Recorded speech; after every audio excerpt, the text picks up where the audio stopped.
So ito ay isang Tagalog video. Gagawa ako ng product overview.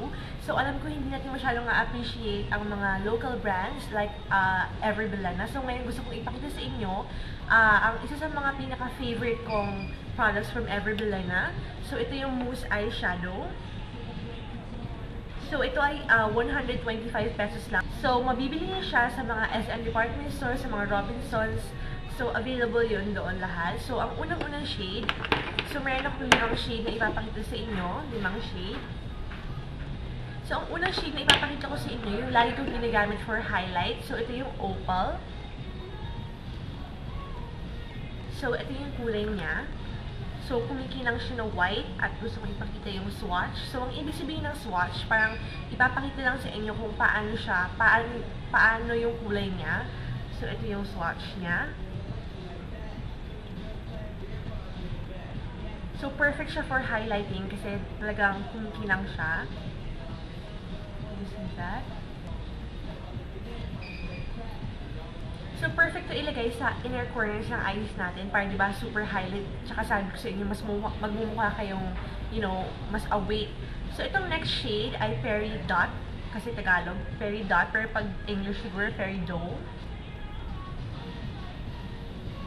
So, ang Fairy Dot naman ay parang lime green na color, as you can see. Medyo may pagka-green, medyo may pagka-yellow. So, ito yung swatch niya. And then, this is how it looks. And then next we have, this one is topaz. So, medyo maasul na kulay, parang asul.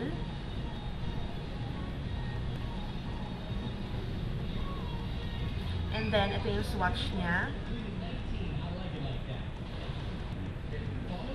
Yan. Perfect din siya for eyeshadow base. Ito naman ay rose quartz. Medyo may pagka-pink siya. Medyo pagka-pink. Okay, so ang last shade natin ay amethyst. So parang violet lang din siya. And ito yung itsura niya. Medyo purple na violet. At ito yung swatch.